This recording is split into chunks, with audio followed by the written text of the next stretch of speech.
DNVR Bets Daily. RK, Professor Dre, a.k.a. the Math Magician. And Dre, I got to tell you, I had to change up the eyewear today. You know, it's not all fun and games all the time around here. You take a loss, and you got to change up the glasses. These are not fun glasses. They're studying glasses. I got to do some studying. I got to get in the books, and I got to win tonight. I'm hungry like a wolf for some wins. So I've got my study glasses on. Nice. Cannot be playing around anymore. I'm back to 500, and this just simply is not a time for fun and games and jokes. So this is a very serious episode for very serious bettors to make some very serious cash. I just got to tell everyone that right off the bat. Stakes. And I changed my attire. I figured after my big wins, going all out on 3 picks in the KBO, back to 500 myself, I'd give you a little something to wear some shades for, but no shades for me now. So well, I thought you would be coming in with shades. That would have kind of like furthered the bit. If I was above 500, then I'll peacock a little more than this. But we all should bring our different swag, I think. I am not the type of guy to celebrate being 500, and I can appreciate the fact that you are not either.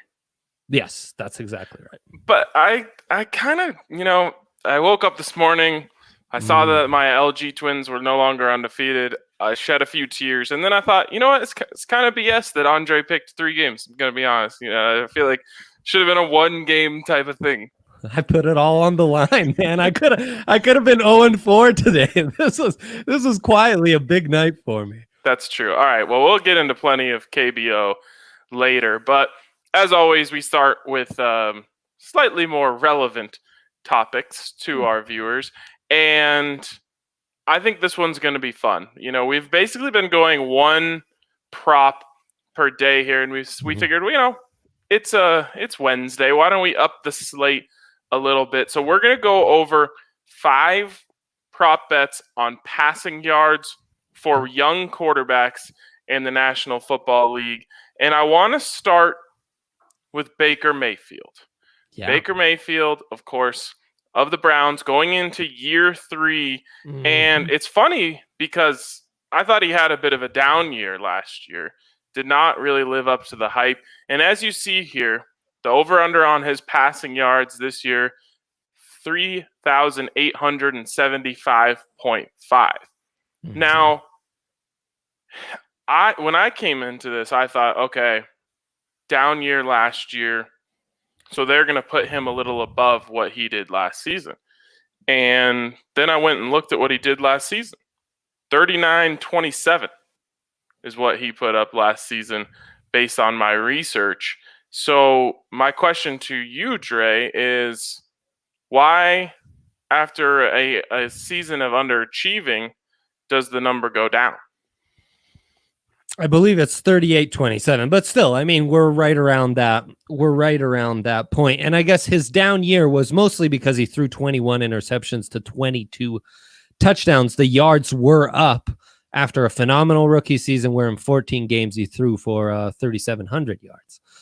So yeah, it's interesting. But I think a lot of this comes into new offense because he did have Freddie Kitchens his first 2 years as a Browns quarterback. And they were spreading it out a little more. They gave him a ton of wide receivers. Now we've got more that zone play action heavy run offense, that Shanahan Kubiak style offense that us who grew up as Broncos fans have basically grew up on. The zone offense basically raised us. It's that same offense. I think we're going to see a lot of Nick Chubb. I don't know how sold this new regime is on Baker. I imagine fairly sold, but I think they're going to go a little more conservative. And I think I like the under here. Wow. Our first ever disagreement. So you were right. I got to leave the research up to you. It was 38-27 last season. But again, I thought that they really underachieved, and Baker specifically really underachieved. You look at how many interceptions he threw last year. He threw 21 interceptions. And I just look at, okay, he's got to come back to earth a little bit in terms of interceptions this year. I expect that to go down a little bit. And as interceptions go down, opportunities go up, yards go up. So for me, I'm looking at Baker to actually eclipse 4,000 yards this year. Interesting. So you see this as an easy over? Yeah, I guess I do. Beautiful. Hey, all right, there it is. Our first disagreement. Anything else you have to say on why you're going under here? No, I mean, I think, he really benefited from maybe things being a little more spread out. That's really plays into his skills, get the ball out quickly and then take his shots vertically. Here, where it's more designated half field reads on play action stuff, I don't know if that's his game. I kind of see a bit of an awkward fit with this new regime that's in town for Cleveland. So I think he'll struggle a bit. All right. I like that. Maybe we should put our own little side bet on this. Beautiful. Let's do it. All right. Next guy we're going to here, Daniel Jones. And Daniel Jones is an interesting case here because Daniel Jones is a guy that we're going to be talking about a lot. And in fact, I'm going to be talking about him a lot when we, spoiler alert, hit Drew Locke down here at the bottom of this list. And that's how we're going to finish, is with Drew Locke's passing yards. But Daniel Jones is at over under 3,800 and a half. 3,800 and a half. Now, this is interesting, Andre, because I am a believer that he is a candidate for regression. Yes. But this has the regression baked right into it. He was on pace for a little over 4,000 yards on a 16-game pace last year. So for me, this is a little bit on the nose, I think, for where he might fall. What do you think? Yeah, I like the under here as well. He was flirting right on that line. It all depends because he had like 13 starts, or 12 starts, but 13 games. So and he only threw 4 passes for 17 yards in that first game. Well, that's fair. I screwed him out of an extra start then when I did those projections. Okay. But yeah, so we're either at 3,700 or right around 3,900. I just think, though, as you pointed out in yesterday's show, we started to see the regression towards the end of last year. And you start to wonder, did teams figure him out? And like Baker Mayfield, this will kind of be a theme for a lot of these guys for me. New offense here. New offense, having to learn everything there. And it's a complex off season to be learning a new offense for these quarterbacks. And, but are we going to baby Daniel Jones? Are we going to spoon feed him the RPO looks, all that kind of stuff he benefited from in Pat Shurmur's offense last year? I'm not so sure. I think he's going to struggle. I've never been a believer, and I think now's a perfect time to kind of profit off the fact that there are some believers. There's still a little fake hype on Daniel Jones based off that hot start, and I'm going to try to mine that market inefficiency there. Well, I can't believe I'm the one playing it conservative here. If you're asking me, I'm saying stay away from it. I think the regression that we're talking about is a little bit baked in there, and I think if he does start 16 games, that the numbers are going to end up being pretty close. So I say stay away. If you did force me to take a bet, I would go the under, but it's not a line, and I thought I would like it when I went into this. The more I looked at it, the more I researched it, I didn't feel comfortable with it. Okay, next one here, Joe Burrow. And this is a fun one because you've got the number 1 overall pick here coming in at a pretty lofty number, 3,850.5. We've got an extra 8 in there on the graphic. That's okay, though. 38,000 yards, definitely take the under. Take the under. 3,800 yards is a little bit more of an interesting line to me. And here's what I come to when I look at Joe Burrow, 3,850 yards. I look at Kyler Murray last season. Number 1 overall pick. Yep. Cliff Kingsbury, air raid offense. Yep. Should be noted, worse weapons. But with that being said, air raid offense, number 1 overall pick, threw the ball quite a bit. 37-22. 16 starts. 16 starts. Missed it by a lot. Yeah. Here, over 100 yards under the mark. I guess it's not really a lot in the grand scheme of things. But again, no, still missed it significantly. And to me, that's all I need to hear. I'm going under here. I'm not the biggest Sam Darnold guy in the world, to be honest. Or sorry, biggest Joe Burrow guy in the world, to be honest. There's another spoiler alert for another name we're going to talk about here in a second. I'm not huge on him. I think it's going to be a tough transition. He does have good weapons. Definitely has good weapons. Yeah. He's also in Cincinnati and on a fairly bad football team. So I think that could give him opportunities to throw the ball a bit more. I also think they're going to protect him, trying to ease him in a little bit. They made a big investment here. And for me, I have to say I am going under on this. Yeah, I mean, to take the over would be so bold. It would mean you are projecting Joe Burrow to be at least the fourth highest rookie passing yards of all time. There are only 3 who've gone over 4,000, I believe. That's Andrew Luck, Cam Newton, Jameis Winston. This would be better than the 4th best. And as you said, scheme fit might be a little off. Again, this is a really odd offseason to plug in a first-time starter at quarterback. New offense, not an offense that's necessarily going to cater to him. And the spread looks similar to what I was saying with Baker. Again, zone heavy. I think you're going to see a lot of run heavy stuff, just like Nick Chubb's going to take some touches away from Baker in Cleveland. You're going to see the same with Joe Mixon here. Yes, I like the weapons, just like I like them in Cleveland. I just think this is way too ambitious. In fact, they're kind of baiting you. I mean, they're really, you'd think this will almost get corrected by 50, 100 yards in a couple months when people realize, training camp is really like condensed into 2 weeks. It's going to be tough for a rookie starter. I'm not even sure it's a guarantee he starts. I mean, obviously without Dalton, he's the leader in the clubhouse, but still it's a rookie. It's the franchise to throw him to the Wolves on that terrible team and what they were last year.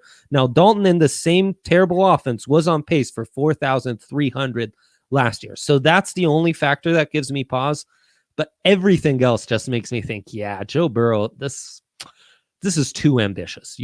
Don't take the bait. Everyone loves to thrash Andy Dalton, but we're still talking about a seasoned veteran quarterback who was in this first year with an offense, and that's the type of guy that, if you're going to throw him into the Wolves in a brand new offense, no shirt pun intended here, you need a seasoned vet to do that. I think this is, like you said, this is a hype bet. They are banking on LSU fans and Bengals fans and all those people coming in hot on Joe Burrow. So there we go. There's the first one that we're both agree on. If I was, the guy getting action or gal at home here, those would be the ones I'm looking for here. The ones that we're both agreeing on.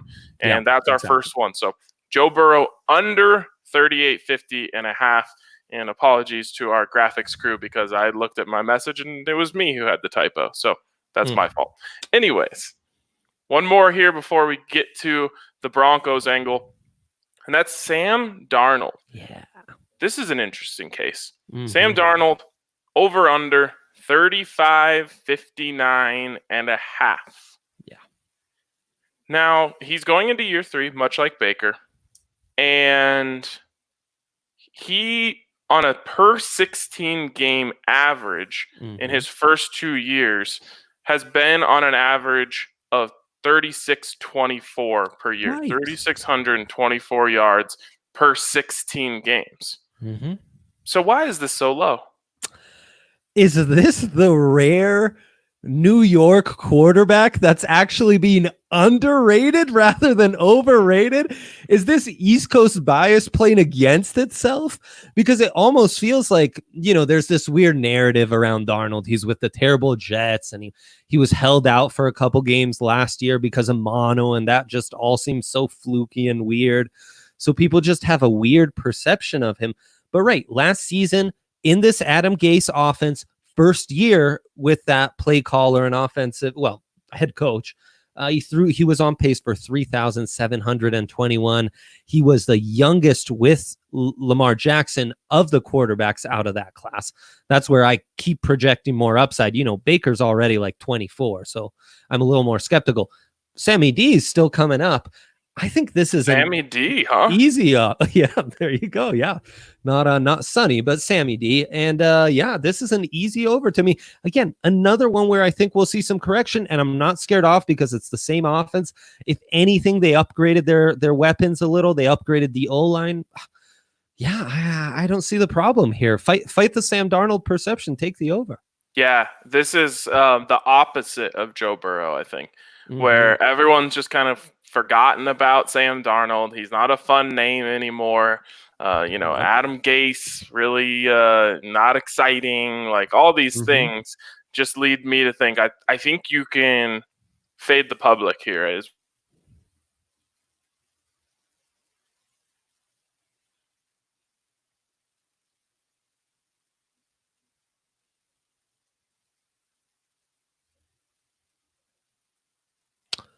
We might have lost Ryan there for a second, but yeah, as he was saying, we can fade the public there on Sam Darnold for sure. Just an interesting bet. As Ryan gets back on, one that I saw as interesting, and we can mention as a side note as we wait for Ryan. I'm not stepping on any toes.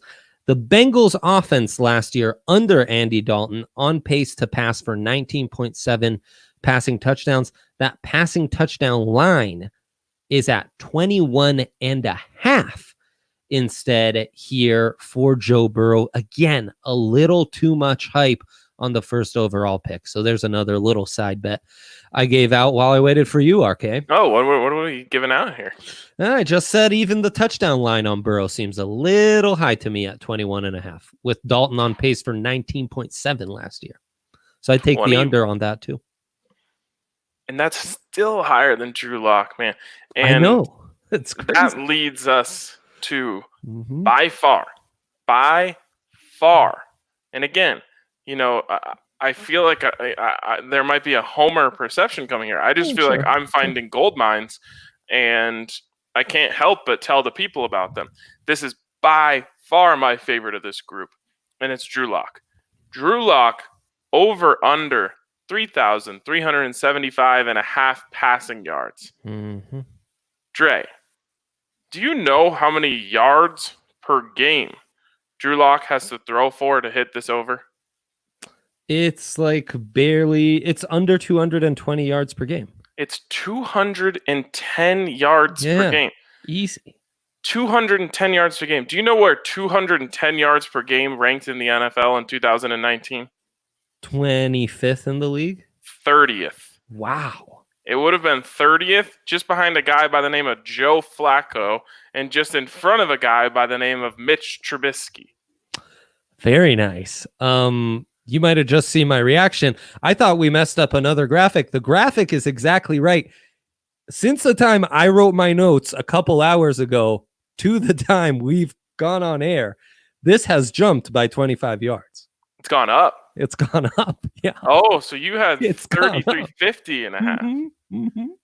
Wow. It's going up. So good thing we started talking about this now, man, because when there's smoke, there's fire. You better jump on it before we even get off this show, guys.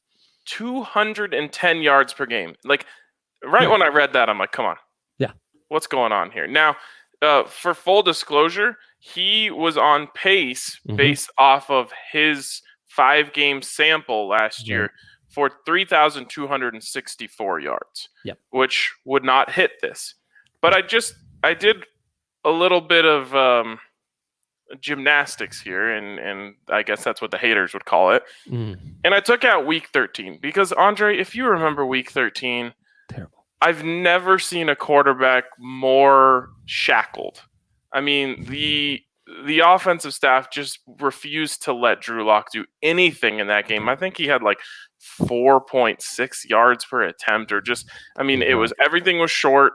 He barely got any opportunities, no pushing the ball downfield. It was honestly hard to watch, and they still won the game, so good for them. But if you take out week 13, his pace goes up to 35-44. And I think that's still low. I mean, honestly, it feels still low to me based off of what I think this Broncos offense can do this year and the weapons he has around him. And so, to me, this is, I mean, again, the world is sleeping on Drew Locke, and you have a chance to make money on that. Yes. And why, just to clear up, why are we not pointing out some of the same things that scared us off about young quarterbacks under a new coordinator, for example, as we did with Baker and Daniel Jones, or why we don't mention this different offseason? Well, for one, I think it's more of an apples to apples comparison with Drew Locke, because in his rookie year, again, that was a new offense at the time, and he was on the IR for most of that time, not practicing, not being able to get, it wouldn't have been much different from what he's doing right now from home in learning virtually.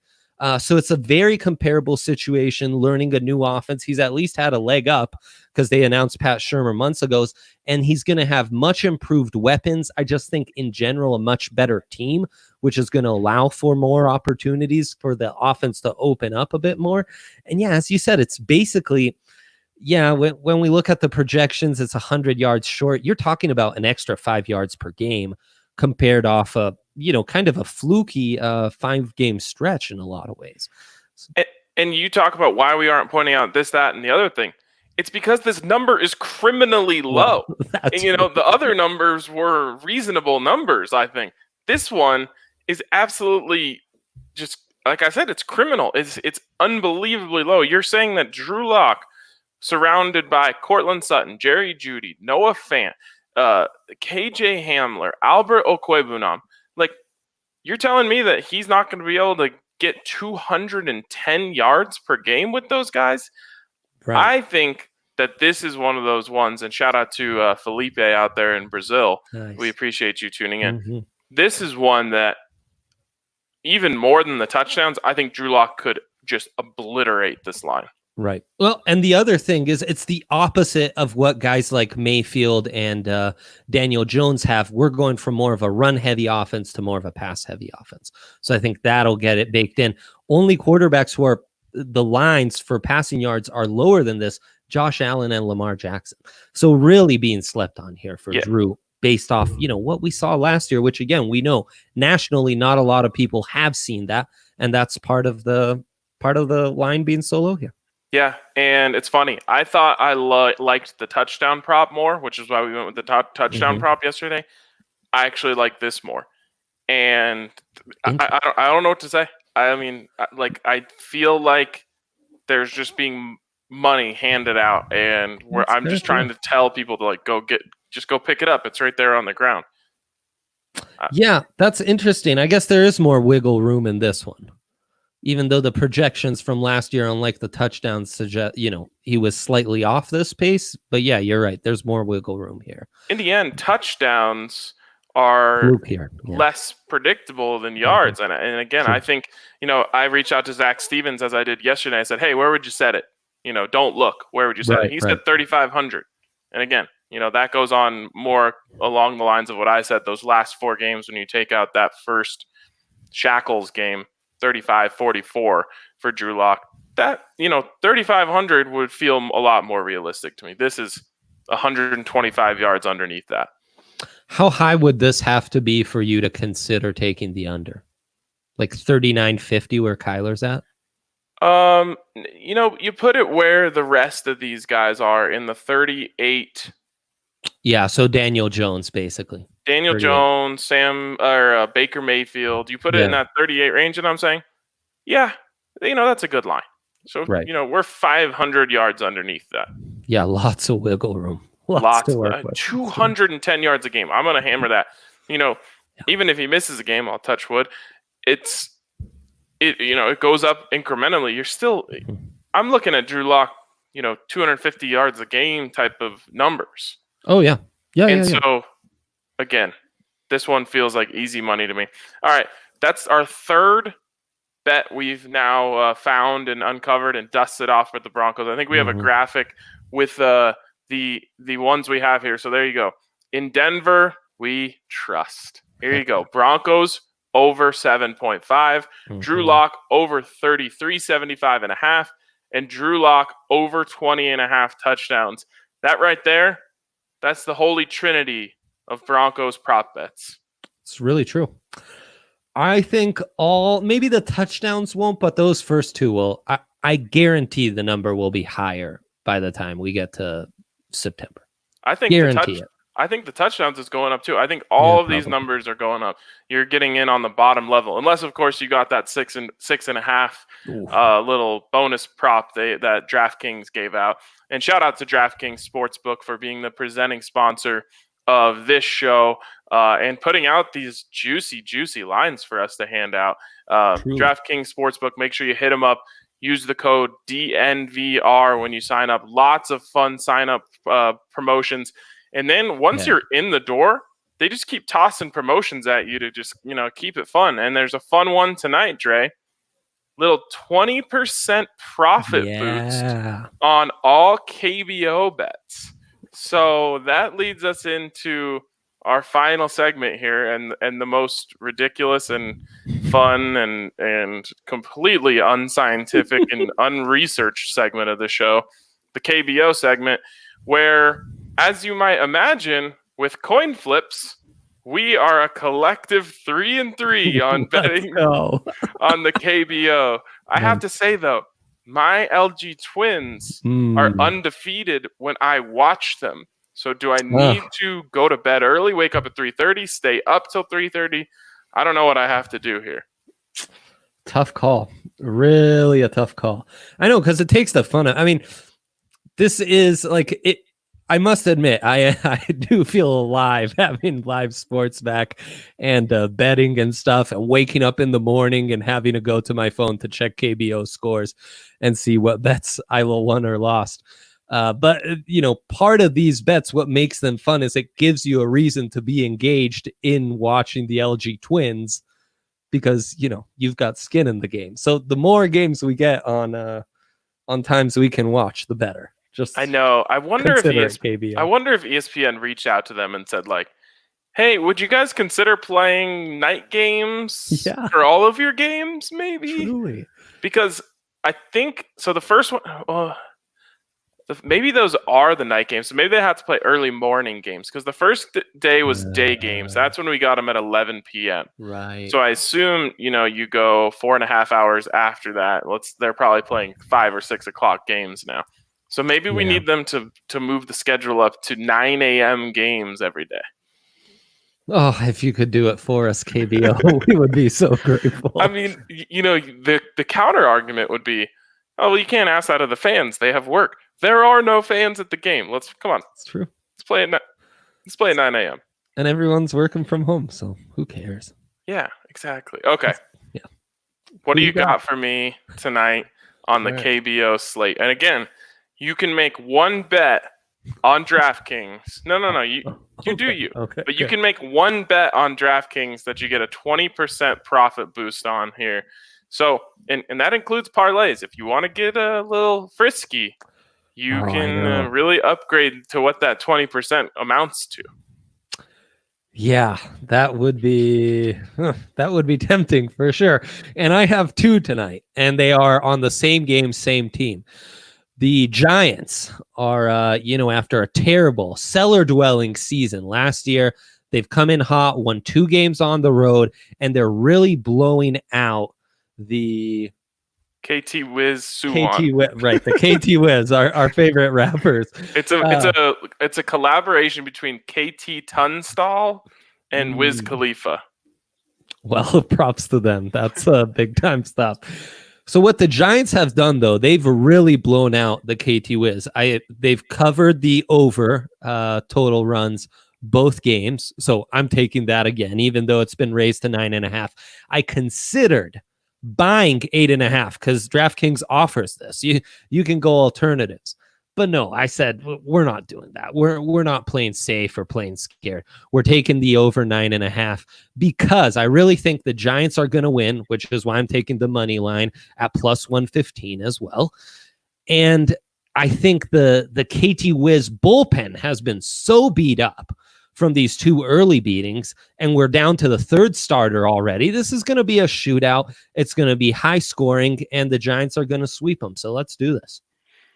So you're going over and 9.5. Giants money line. That's right. Over 9.5, Giants money line. And hey, if you want to you don't have to do it here, but if you want to have some fun, then go ahead and just package those together and use your little odds boost, and now you might really make some cash. Okay. That's true. I'm going to fade you there. I think it's time for a little correction, a little regression from the Giants. I think they've trying to come up with a term here that's a little less they've expressed themselves early here, if you know what I'm saying. I do. Okay, I'm gonna actually give up the 1.5 runs, go on the run line here with KT Wiz, and so I'm giving up 1.5. That's plus 145. That's juicy, and I think they correct themselves here. And then I got to do it. I got to take my guys in the rubber game. So then we're going LG Twins money line, and you know what? I wanted to give out one more, but I'm not going to. Let me just say that if you're interested in the over in that game, I would back you in that interest. Oh, that's an interesting one. I would almost be tempted to take that right now because it's a plus 100. I know. Oh, that's intriguing. Yeah, and the bats kind of cooled off for the Twins yesterday, but they do have some sluggers. Don't get it twisted. So, no doubt. Third pitcher in the rotation out there. I assume, I don't know how they do things in the KBO. Maybe they just roll out their ace every other game. Yeah, that's exactly right. But I assume it's the third pitcher in the rotation going tonight. So I actually like that over. And I might have a little fun with it and package them all together. Yeah, parlay sounds kind of fun tonight. So stay tuned for that. I really want to watch. We're totally gonna be 2-2 and 3-3 tomorrow. No. We both have 2 games out there, right? Yeah. Oh, so you're saying if we parlayed them, it'd just be one more? Is that what you're saying? What are you saying? No. I'm saying we're just gonna win one bet, lose another, and we'll be back at 500 tomorrow. Yes, that's usually what flipping a coin looks like. It eventually all evens out. But it's fun. Yeah. I might set the alarm for 3:30. I'm not kidding. Oh, man. It'd almost be easier for me to stay up until 3:30, but then I'd be wrecked. So. The thing is, you're committing to stay up until 6. Yeah, you stayed up until the end of the 11 games. I was passed out on the couch by 1. So, I needed to feel the money hit my account. You know what I'm saying? I hear you. I hear that for sure. So, anyways, I believe that's going to wrap it up for us tonight. Go get some action on the KBO. If you haven't done it yet, I promise you're going to enjoy it. It is a bunch of fun. So, anyways, you got it. There's another Broncos bet on the table for you. Drew Locke over 33.75.5. I feel better about this one than maybe any of the ones we've given out so far. And I didn't know that until today when I started looking at it. So there you go. Get on that ASAP before it goes up. And shout out to DraftKings Sportsbook, where you can get all this action and use that code DNVR when you sign up. But for today, that's going to wrap it up. We'll talk to you tomorrow on DNVR Bets Daily.